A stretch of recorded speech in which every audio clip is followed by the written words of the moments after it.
Alright everybody, in this one we have a 2015 Jeep Wrangler. Apparently it has an airbag light on with an airbag code, so we're gonna hop in and we're gonna figure out what is up with this.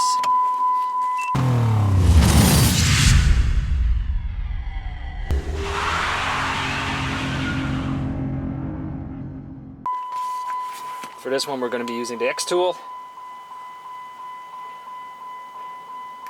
Powered up. Alright, let's get in. Let's verify.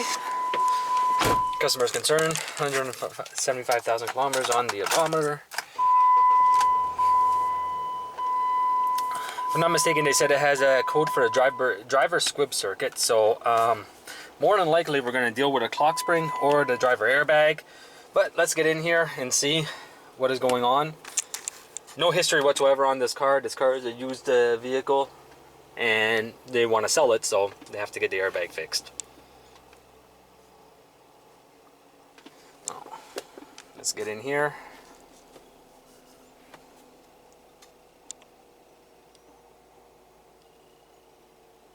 Turn the heat on. It's kind of chilly out today. Wrangler 2015, I'm good with that. We'll go with an automatic. Please start the engine.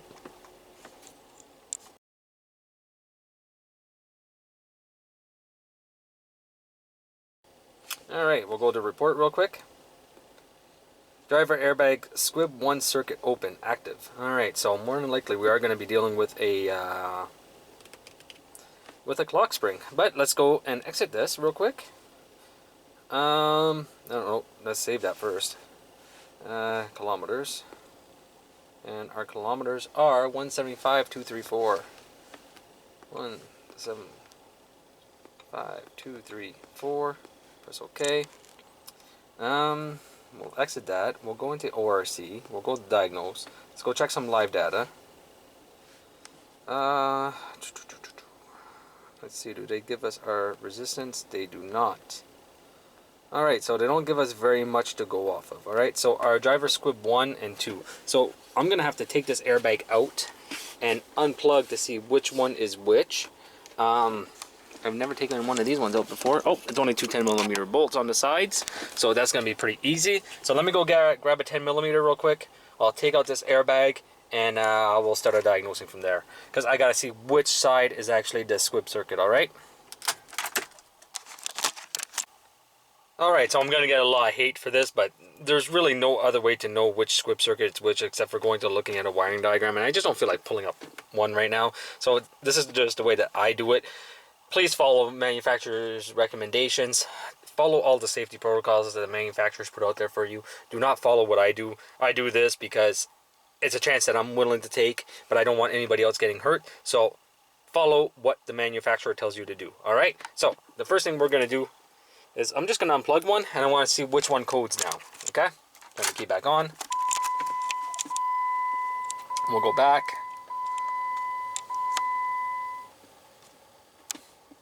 If it does go back.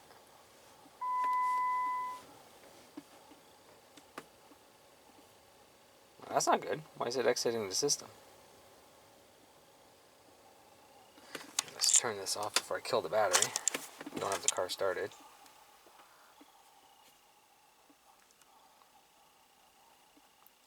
I think it bugged out. Oh, no, there we go. ORC is offline. That's weird. Yes, system selection, ORC. Oh, that's why. Engine's not started. No, it shouldn't. That shouldn't matter. So we see right now we have the driver airbag squib 2 circuit open. So we know that this one is for our squib 2. This one's for our squib 1. So what we're going to do is just turn off the key.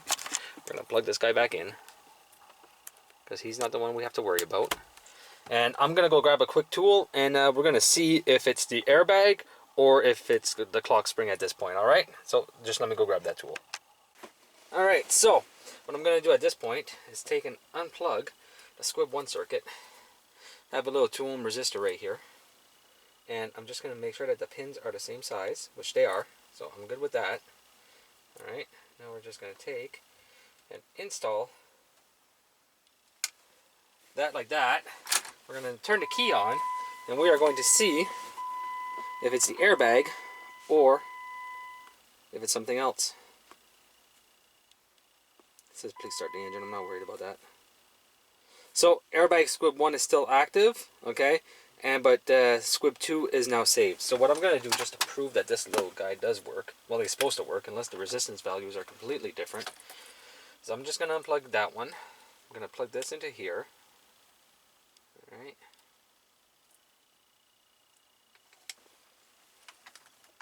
And we're going to see if it stays in the saved. All right. And as you can see, it says saved. So what I'm going to do, I'm just going to pull it out. All right. We're going to go back. We're going to go back in. Retrouble code. And now it says active. All right. Hopefully you guys can see that. Now I'm just going to plug him back in again. All right. We're going to go back. We're going to go back. Might have to cycle the key this time. And saved. All right. So that is very conclusive that there is an issue in the wiring leading down. Now what we're going to do at this point is just retry this one more time. Just to make sure I didn't have a bad connection.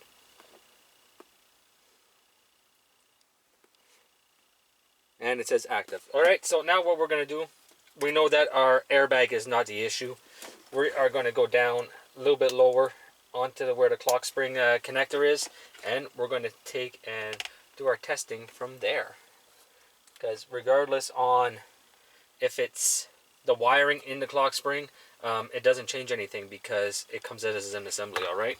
So we're just going to place him back in real quick. Turn the key off. And I'm going to get some tools to start to remove the lower dash. Looks to be a Torx. So we'll take this guy out. And this guy just seems to pop, so yeah, there we go. Okay, so we have to get inside of here. Oh, lights are on. There we go. Alright, so I'm going to leave you guys set up. I'm going to go grab the Torx and I'll be right back. And on top of that, I grabbed a trusty 2 ohm resistor. Alright. So we're just going to take, I don't know if you guys can see what I'm doing. Let's turn you a little bit. Yeah. Looks a little bit better. Alright. Try to keep you guys there. Okay. So I'm just going to come underneath. We're going to grab and remove this one. And there should be a few other ones. Okay.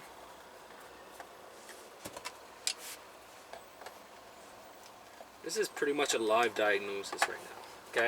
I think I've been on the car maybe 10 minutes total. So, let's see what we can find in roughly about a half an hour. Airbag systems are not the most complicated systems out there. I think this one's a little bit longer. Okay. That one, I should probably have another one here. Without it. Feel it. There we go. We just gotta get down to the connector.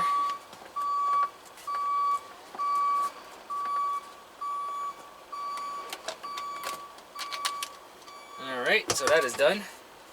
Let's bring this down and see if we can grab this guy and bring him out now. Oh, we're probably gonna have to lift today. That's what it looks like. There we go. Okay. So, our airbag is going to be one of these ones. Which one is it? Huh? So what I'm going to do, I'm going to look at a wiring diagram real quick, and we're going to see which one is for which connector is for our airbag. It's probably going to be this one. And which one is for our, just which one is for our airbag, squib 2. Alright, so let me look at a wiring diagram real quick, and I'll bring everybody right back. Alright, so squib 1, light blue and brown, and light green and orange.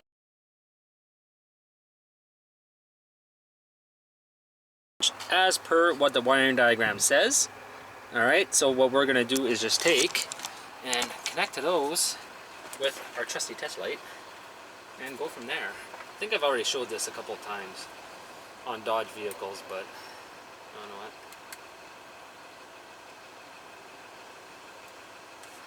I might have to get my piercing probes on this one. We'll see. Let's take this guy out real quick. Okay. Looks like if the clock spring is actually spread open, It's weird. Oh, there it is. Alright, so right now what this should do is give me codes for both squib circuits. So we're just going to verify that.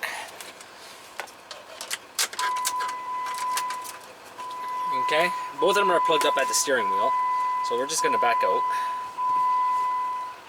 We're going to go back into the occupant restraint. We're going to press OK. We're going to go read trouble codes and active.